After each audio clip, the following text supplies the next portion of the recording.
agrado estar en esta tarde ya de mucho sol, ya, en esta época del año, con un tiempo un poco errático igual, con Ernesto Tone, en su despacho, en su oficina acá en la Universidad de Diego Portales.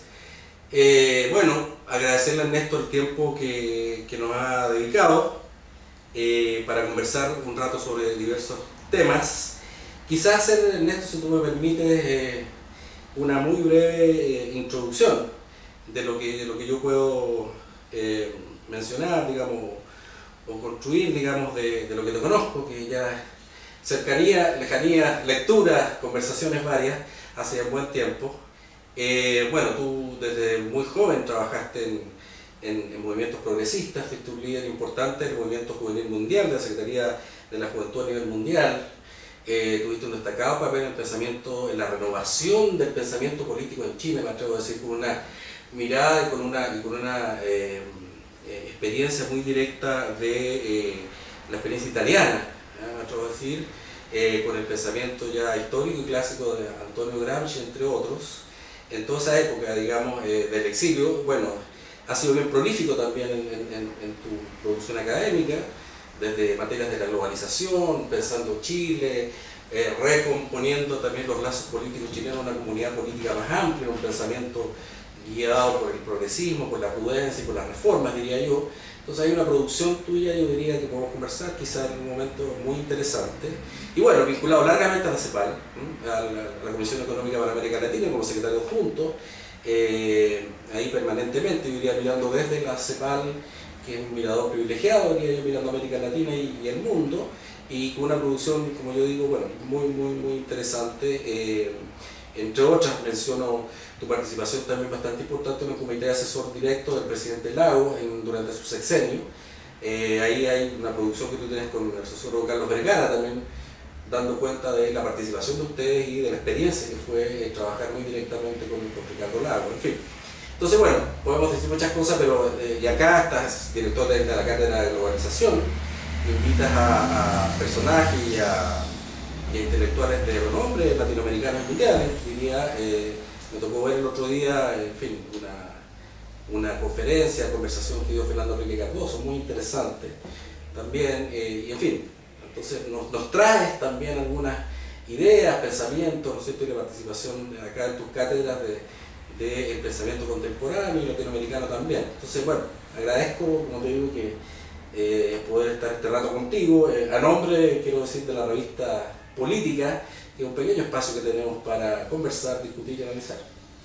Muchas gracias, Pablo. En verdad el gusto es mío, te agradezco que hayan pensado en mí para esta reflexión, y por supuesto yo sigo política y me parece que es una iniciativa quizás todavía embrionaria, pero que ya tiene un prestigio en el debate, y que me parece que era algo que estaba faltando. Nos falta todavía más, pero era algo que estaba faltando, y qué bueno que hayan tomado esta iniciativa. Muy bien, pues muchas gracias. A ver, a mí me parece importante conversar un rato, lo que tú consideres, en términos de los grandes núcleos de ideas y cómo las ideas o los discursos producidos por intelectuales ligados al quehacer público, a la formación de las políticas públicas, a la política, tienen una gran influencia, una gran gravitación. Yo creo que en Chile esto es un tema central, fundamental en todos los procesos de la democracia contemporánea, pero el papel del intelectual, digamos, que está vinculado de alguna manera al quehacer público, a la política, es clave. Entonces de ahí quiero ofrecerte la palabra y formular quizá una pregunta más global para seguir conversando. Bueno, Pablo, lo que tú dices es muy cierto, y además es muy cierto en países como Chile. Tú encuentras otras tradiciones nacionales en algunos países donde la carrera o la vida del intelectual, en algunas partes el término intelectual incluso no es muy aceptado, es mucho más aceptado en Francia que entre los anglosajones. pero la vida y la carrera académica y la vida académica es una vida muy separada de la política. No se le ocurriría a un maître à penser hacer política, como sucede aquí en Chile, y están muy ligados, digamos, al debate político, sino que se mantienen en otro plano. Bueno, aquí por una tradición ya antigua tenemos una ida y venida, tenemos muchos personajes que son personajes importantes en la historia del pensamiento chileno, pero que además fueron políticos activos o estuvieron muy cerca de la cosa pública. Esto es una tradición antigua, es una tradición del siglo XIX, digamos, que se reproduce posteriormente en el siglo XX y que te atraviesa tanto el Estado oligárquico como el Estado modernizador, como el periodo de la República previa a la dictadura y posteriormente en la reconstrucción democrática. Tú este hecho lo encuentras casi con naturalidad. Si tú piensas, por ejemplo, para partir desde atrás hacia adelante, si tú piensas en los gobiernos de la Concertación, en los 20 años primeros de la democracia, hubo un rol, quizás con un exceso de vaciamiento de los centros de pensamiento al Estado. Esto puede ser criticable, pero también era una necesidad muy fuerte, y no es que nadáramos tampoco en cuadros, digamos, que fueran capaces de asumir la conducción de un Estado del cual se había estado fuera durante tantos años y había una destrucción tan grande del estatal. Y eso es una cuestión bien importante. Si tú piensas en la lucha contra la dictadura, uno de los pocos espacios que se pudo mantener fueron algunos espacios intelectuales para académicos, como es el caso de Flaxo, etc. Los momentos de reencuentro, de renovación de la izquierda, este fenómeno que se produjo, que es muy interesante en Chile, digamos que la dictadura dio origen a un pensamiento de una izquierda democrática o de una izquierda socialdemócrata. Chile no tenía una formación socialdemócrata. Había un partido comunista muy fuerte en la izquierda, un partido comunista fuerte que yo siempre lo señalo como un partido bastante esquizofrénico, con una práctica reformadora y con una tendencia doctrinaria muy fuerte y poco creadora en ese sentido. Creadora en otros planos, en plano artístico, literario, etc., pero no en el plano de las ideas sociales, digamos. Y de otra parte tenía un partido socialista que no tiene que ver desde su origen con la socialdemocracia. Es una conformación muy sui generis, muy propia de la historia del proceso de modernización chilena y donde los nombres que tú podrías ubicar como socialdemócratas, de Eugenio González, etc., no eran quienes tenían la dirección del partido ni quienes jugaron el rol político fundamental. Te estoy pensando en intelectuales, no en políticos propiamente tal. Entonces surge como producto de la dictadura esta nueva reflexión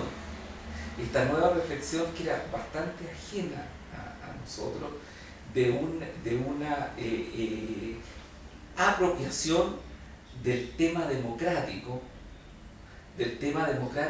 ya no pensado en términos tácticos, sino pensado en términos estratégicos. Es decir, la aceptación de la democracia liberal como el terreno en que se mueve la reforma social. Que es un tema clásico de la socialdemocracia, el tema donde nace la socialdemocracia. Desde Bernstein, los austromarxistas, en fin, los fabianos ingleses, digamos,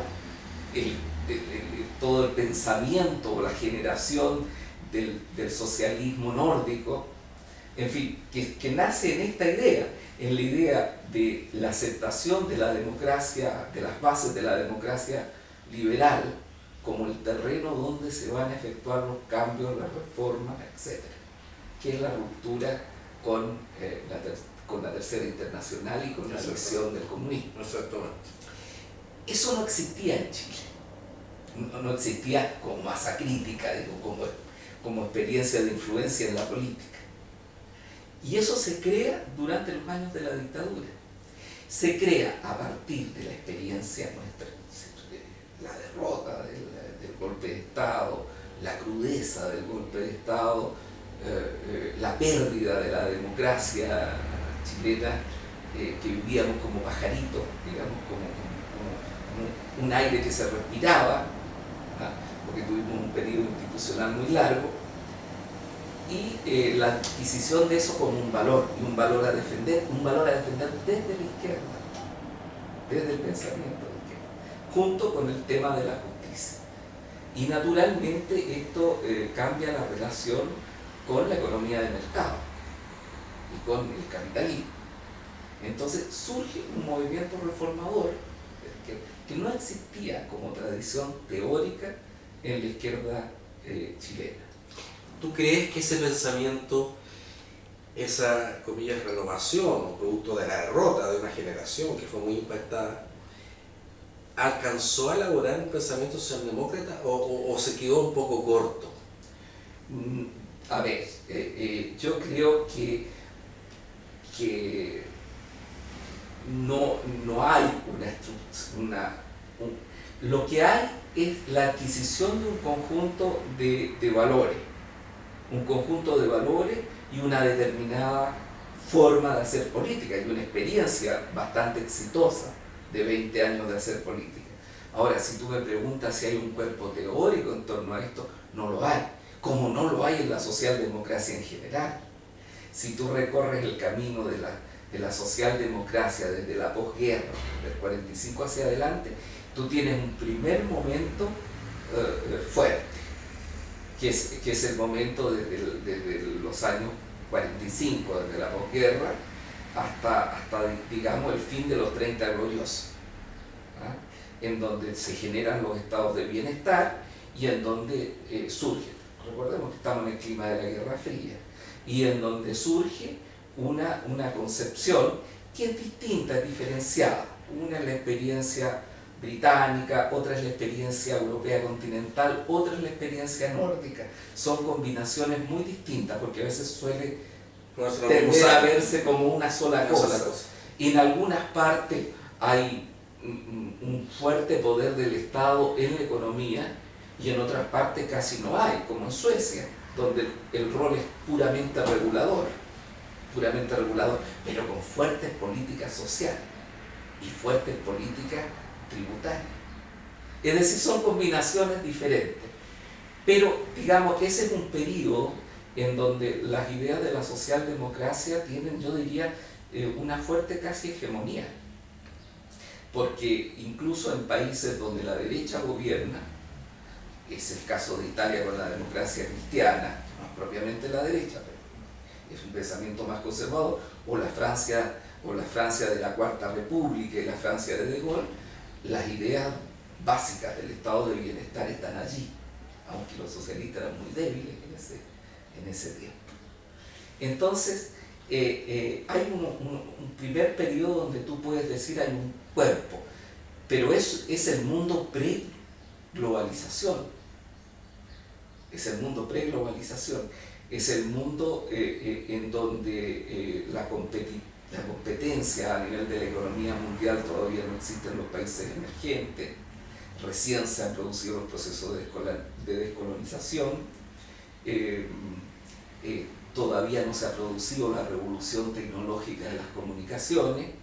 Todavía el dinero electrónico no es el centro de la actividad financiera. Y eso cambia bruscamente a partir de los años 70, primero con el shock petrolero y posteriormente con este cambio fuerte en la economía mundial, con la desregulación, con el rol central financiero y la emergencia de un pensamiento conservador que se empata con la primera fase de la globalización, que es Reagan y la Thatcher, para decir los nombres emblemáticos. Y ahí la socialdemocracia entra en una situación defensiva, donde alcanza a protegerse fuertemente en los países nórdicos, donde es muy fuerte, pero los países nórdicos tienen que hacer las cuentas con esta nueva realidad. Posteriormente hay un intento a comienzos de los años 90, con los triunfos socialdemócratas frente a las carencias muy fuertes de un estado de bienestar que cae, que la estructura demográfica no le permite desarrollarse como antes, que está sometido a una competitividad muy fuerte de los países emergentes, en fin, donde han pasado todos estos elementos que nosotros conocemos y donde el discurso socialdemócrata que fue exitoso del 45 al 80 ya no es capaz de dar cuenta de un pensamiento progresista en esa sociedad. Se ha caído de otra parte el muro de Berlín, claro, y estamos ante una nueva situación. Y en los 90 vino un nuevo esfuerzo, que fue el esfuerzo de la tercera vía. Anthony Giddens, con Anthony Giddens, Tony Blair, pero también yo me recuerdo en las reuniones que me tocó participar, estando en el gobierno con Lagos, que me tocaba participar mucho en él. Estaba Richard Sennett, estaba todos ellos participando de este esfuerzo. Y es interesante porque también hoy día hay una lectura muy crítica hacia esto, pero esto tuvo un momento que permitió triunfos políticos importantes, un momento en que prácticamente 13 países de Europa estaban con dirección socialdemócrata, y posteriormente mostró una debilidad muy grande en términos de cómo hacer frente a este capitalismo desregulado. O sea, nunca terminó de encontrar una respuesta. Quienes pudieron encontrar una respuesta mejor fueron los nórdicos, y por algo los nórdicos están como están, digamos. Los nórdicos fueron los que construyeron la flexiseguridad, en fin, que pudieron adaptarse a esta economía mundial, pero con cambios protegiendo las adquisiciones del estado de bienestar. Para los otros países les fue muy difícil, muy duro. Y después esto decayó fuertemente. Y hoy día estamos en un momento también de confusión en el mundo del debate de los socialdemócratas. Estamos en un momento, yo diría que en un momento donde se está poniendo todo en cuestión. Es decir, no fue capaz el movimiento socialdemócrata de enfrentarse a este capitalismo desregulado. Se pensó en un momento, cuando todo esto iba para arriba, en una gran pompa de jabón, pero iba para arriba, claro, había dinero para todo. Entonces había la ilusión de que se podía hacer progresismo conviviendo con esta bonanza, con esta aparente pompa. Con este capitalismo desregulado, parecía que había posibilidades de que todo eso se diera al mismo tiempo. Bueno, eso cayó brutalmente con la crisis del 2008. Y yo creo que cayó definitivamente como ilusión. Y por lo tanto la socialdemocracia está en la búsqueda, a mi juicio hoy, es lo que yo veo en el debate de la socialdemocracia, debate en donde están participando los nórdicos, ha sido fuerte el debate en el Partido Socialista francés, Miliband ha replanteado las cosas en el laborismo británico, los italianos están buscando encontrar una salida, los españoles tienen sus propios... ahí está muy marcado por una situación la crisis de caída, etc. Pero hay un debate interesante. Entonces yo creo que esta situación de qué significa el progresismo, la izquierda reformadora en el siglo XXI, está recién en sus inicios, no sabemos mucho. Y mal le podríamos pedir a los chilenos, digamos, Lógico. que tuvieran una respuesta acabada. Yo creo que nosotros estamos con exactamente las mismas preguntas. Aunque yo te diría que nosotros partimos como, tenemos una situación como al revés. ¿En qué sentido? En el sentido que los socialdemócratas europeos tuvieron que pasar de un estado de bienestar a una caída del estado de bienestar, por decirlo así, una caída del estado de bienestar, y a tratar de repensar el estado de bienestar que no pudo hacer las cuentas con esta emergencia de la economía neoclásica y de las posiciones más conservadoras. En el caso de Chile, nosotros veníamos de una dictadura que por un lado tenía un estado represor y de otro lado un doctrinarismo neoclásico impecable casi. Y de ahí hemos tenido que construir políticas públicas y reformas, algunas más audaces, algunas más exitosas, otras menos, en las cuales hemos ido al mismo tiempo que reconstruyendo la democracia. La democracia en la transición chilena no hemos demorado mucho en reconstruirla y todavía tenemos aspectos complejos.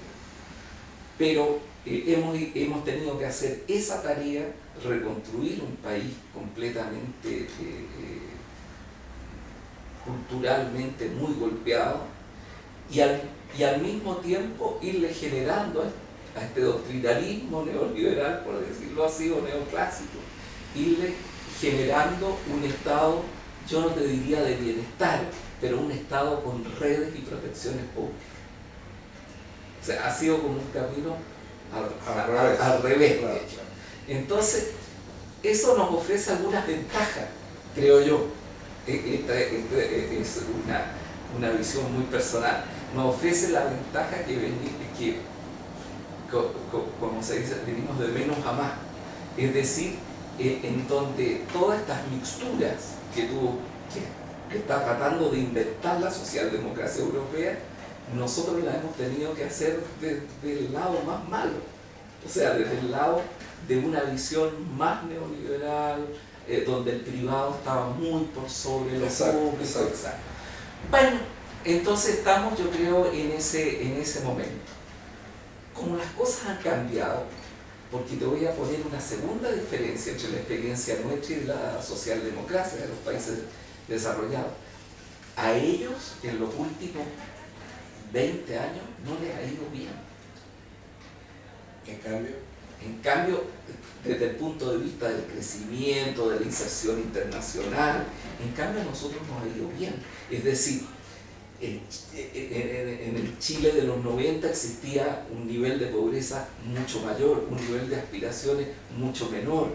Incluso en la desigualdad, fíjate que esta es una sociedad tan desigual y estamos tan lejos de la experiencia europea, el país menos desigual de América Latina es más desigual que el más desigual de los europeos. Que sería el caso de Uruguay con España. Así es. Y mucho más desigual. Y mucho más desigual que el más desigual de los europeos. Pero pese a eso, la tendencia hoy día en general en el mundo es una tendencia a la desigualdad muy marcada. Y en América Latina no. En América Latina, claro, tenemos un Gini enorme, un Gini muy duro, de 0,50, que es muy duro entrarle a picar porque viene de la colonia hacia adelante. Pero ese Gini ha tendido a bajar lentamente, muy moderadamente, pero a bajar. La tendencia es una tendencia distinta a la tendencia mundial. En vez de la tendencia al descenso de la pobreza, se compara a la tendencia mundial. Bueno, ahí me sale el cepalino cuando hablo de estas cosas, pero es parte de mi formación. Pero lo que te quiero señalar